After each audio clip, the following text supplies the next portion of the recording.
نہ جانے مسائل تو علماء سے پوچھیں، یہ حکم مبین ہم کو رب سے ملا ہے، ہم کو رب سے ملا ہے، ہم کو رب سے ملا ہے۔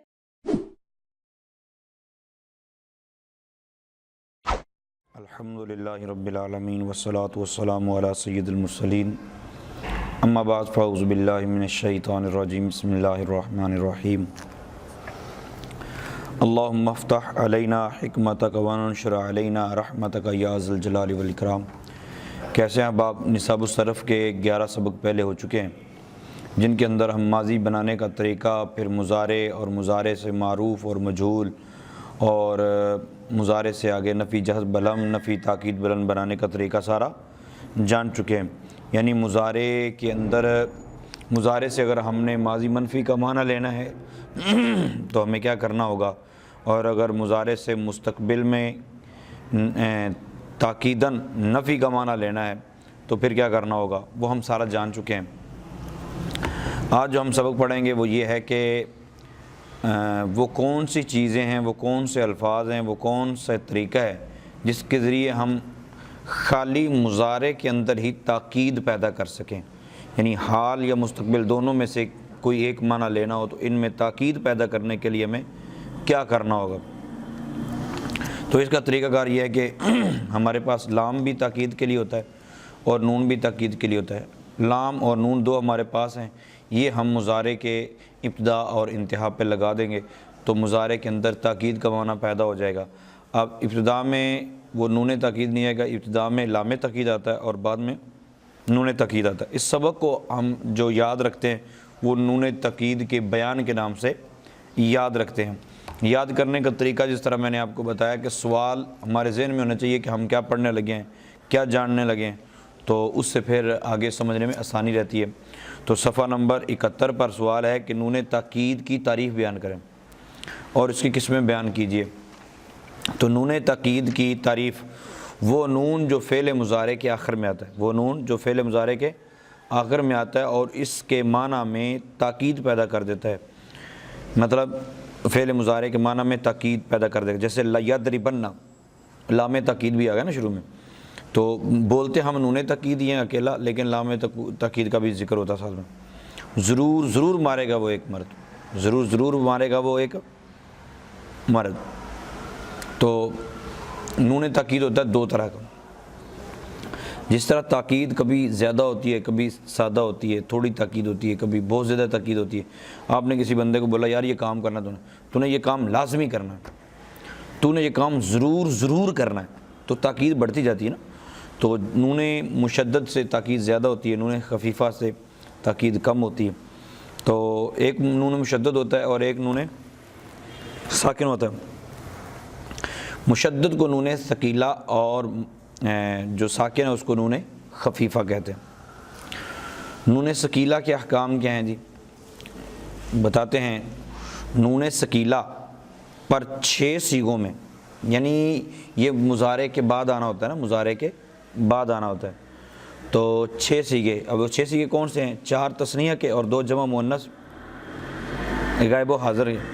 ان میں جب نون لائیں گے نا تو نون کے نیچے کسرہ آئے گا، نون خود نون تاکید کے نیچے کسرہ آئے گا،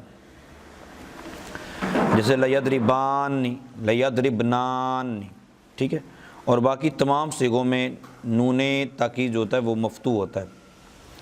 نمبر 2، پھر سوال یہ ہے کہ نون خفیفہ اور نون ثقیلہ مضارع کے کتنے اور کون کون سے صیغوں میں آتے ہیں؟ نون ثقیلہ اور نون خفیفہ۔ نون ثقیلہ کا ہم پڑھ رہے ہیں۔ اب نون ثقیلہ 6 مقامات پر خود مکسور ہوتا ہے اور باقیوں میں مفتوح ہوتا ہے۔ دوسرا بیان کرنے لگے ہیں کہ نون ثقیلہ کا ما قبل حرف، یعنی نون ثقیلہ کا ما قبل حرف، اس کا اعراب کیا ہوگا؟ مضارع کے 5 مرفوع صیغے، یعنی واحد مذکر غائب، واحد مؤنث غائب، واحد جمع متکلم اور واحد مؤنث حاضر، ٹھیک ہے۔ واحد مذکر غائب، واحد مؤنث غائب اور واحد مذکر حاضر، یہ اور واحد جمع متکلم، ان میں نون ثقیلہ نون جو تاکید ہوتا ہے، ٹھیک ہے، اس میں پھر نون ثقیلہ ہے، نون ثقیلہ کا ما قبل مفتوح ہوگا، جیسے لیضربن، لیضربن، یضربو سے لیضربن، تضربو سے لتضربن، پھر تضربو سے لتضربن، اور اضربو سے لنضربن، لاضربن، اور نضربو سے لنضربن۔ ایک سیگا اب بتا رہے ہیں نون ثقیلہ کا ما قبل کیا ہوتا ہے۔ ایک سیگا جو واحد مؤنث حاضر ہے، اس میں نون ثقیلہ کا ما قبل مکسور ہوتا ہے، جیسے لتضربن، لتضربن۔ اور دو سیگوں یعنی جمع مذکر غائب و حاضر میں نون ثقیلہ کا ما قبل مضموم ہوتا ہے، جیسے لیضربن۔ اور 6 سیگوں میں نون ثقیلہ کا ما قبل الف ہوتا ہے، جو ہمیشہ ساکن ہوتا ہے، جیسے لیضربان۔ تو اس سے آگے 3 نمبر پہ دیکھیں جا کے، نون ثقیلہ کے فعل مضارع، نون ثقیلہ کے فعل مضارع پر داخل ہونے کے سبب اس میں درج ذیل تبدیلیاں واقع ہوتی ہیں۔ پہلے جو باتیں بتائی ہیں، پہلے سب سے بتایا کہ نون ثقیلہ کا اپنا اعراب کون کون سا ہوتا ہے، کتنے سیگوں میں مکسور ہوتا ہے، کتنے سیگوں میں مفتوح ہوتا ہے، پھر کتنے سیگوں میں نون ثقیلہ کا ما قبل مفتوح ہوتا ہے، کتنے سیگوں میں نون ثقیلہ کا ما قبل مکسور ہوتا ہے، کتنے سیگوں میں نون ثقیلہ کا ما قبل مضموم ہوتا ہے، اور کتنے سیگوں میں نون ثقیلہ کا ما قبل الف ہوتا ہے جو ساکن ہوتا ہے۔ ٹھیک ہے، اچھا اب بتانے لگے نون ثقیلہ کے فعل مضارع پر داخل ہونے کے سبب اس میں درج ذیل تبدیلیاں واقع ہوتی ہیں۔ تبدیلیاں کیا ہوتی ہیں؟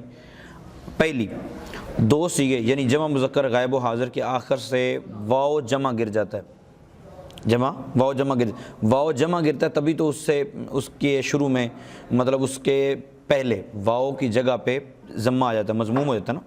جیسے یفعلون تھا تو لیفعلن ہو جائے گا، لیفعلن، اور تفعلون سے لتفعلن ہو جائے گا۔ اور دوسرا، ایک سیگا جو واحد مؤنث حاضر ہے اس کے آخر سے یا گر جاتی ہے، تضربین، ٹھیک ہے، تفعلین، اس سے لتفعلن ہو جائے گا۔ 7 سیگے یعنی 4 تثنیہ جمع مذکر غائب و حاضر اور واحد مؤنث حاضر کے آخر سے نون اعرابی گر جاتا ہے، یعنی نون اعرابی بھی نون ثقیلہ کے آنے سے گر جاتا ہے۔ اور 5 مرفوع سیگوں کے آخر میں حرف علت واو یا یا ہو تو وہ برقرار رہتا ہے، اور اگر الف ہو تو وہ یا سے بدل جاتا ہے۔ یہ انٹرسٹنگ ہے، ذرا اس کو سمجھ لیں۔ 5 مرفوع سیگوں کے آخر میں حرف علت واو یا یا ہو تو نون ثقیلہ آنے سے وہ برقرار رہتا ہے، اور اگر الف ہو تو وہ یا سے بدل جاتا ہے، جیسے یدعو تھا نا، یدعو تو لیدعون ہو جائے گا، ٹھیک ہے۔ یرمی آخر میں یا آیا تو لیرمین ہو جائے گا، اور یخشا الف آ گیا تو اس کو پڑھیں لیخشین۔ اچھا، اور 5واں قاعدہ، تبدیلیاں بھی بتا دیں کہ نون ثقیلہ کے داخل ہونے سے، فعل مضارع پر داخل ہونے سے کیا تبدیلیاں واقع ہوتی ہیں۔ اب آپ کو بتانے لگے ہیں 4تھے نمبر پہ، 4تھا نمبر میں آپ کو بتا چکا ہوں، بلکہ 5ویں نمبر پہ ہی 2 سیگوں یعنی جمع مؤنث غائب و حاضر کے آخر میں موجود نون ضمیری کے بعد الف کا اضافہ ہو جاتا ہے، کیونکہ اس نون نے گرنا نہیں ہوتا نا، تو الف کا اضافہ کرنا پڑتا ہے۔ جیسے یفعلن سے لیفعلنان، تفعلن سے لتفعلنان۔ اور 6 نمبر پہ نون تاکید فعل مضارع کے معنی میں تاکید پیدا کر دیتا اور اسے مستقبل کے ساتھ خاص کر دیتا، جیسے لیفعلن، ضرور کرے گا وہ ایک مرد۔ یہ نون ثقیلہ اور نون خفیفہ کا سبق یوں سمجھیں کہ کافی مشکل لگے گا آپ کو، آپ گردان پوری یاد کر لیں گے تو پھر بالکل آسان لگے گا۔ تو اس کا طریقہ کار یہ ہے کہ آپ پہلے گردان کو یاد کر لیجئے گا۔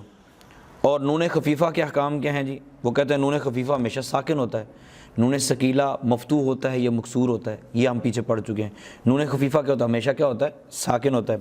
نمبر 2، یہ نون فعل مضارع کے 6 سیگوں یعنی 4 تثنیہ اور 2 جمع مؤنث کے علاوہ باقی 8 سیگوں کے آخر میں آتا ہے، یعنی تثنیہ کے سیگوں میں نہیں آتا، اور 2 جمع مؤنث غائب و حاضر کے سیگوں میں نہیں آتا، یعنی جن میں اس سے پہلے الف آنا ہے نا، الف ساکن ہوتا ہے، پھر نون خفیفہ بھی ساکن ہے، تو 2 ساکن اکٹھے نہیں ہو سکتے، لہٰذا اس نون کو نہیں لایا جائے گا اور اس کو ختم کر دیا جائے گا۔ اچھا، نمبر 3، مضارع کے جن صیغوں میں نون خفیفہ آتا ہے، مضارع کے جن صیغوں میں نون خفیفہ آتا ہے ان میں اس کی وجہ سے وہی تبدیلی واقع ہوتی ہیں جو نون ثقیلہ کی وجہ سے واقع ہوتی ہیں، اور نون خفیفہ کے ما قبل حرف کی حرکت وہی ہوتی ہے جو نون ثقیلہ کے ما قبل ہوتی ہے، جیسے لیضربن، ٹھیک ہے، ادھر بڑھایا جائے گا لیضربن، ٹھیک ہے، لتضربن، لتضربن، لتضربن۔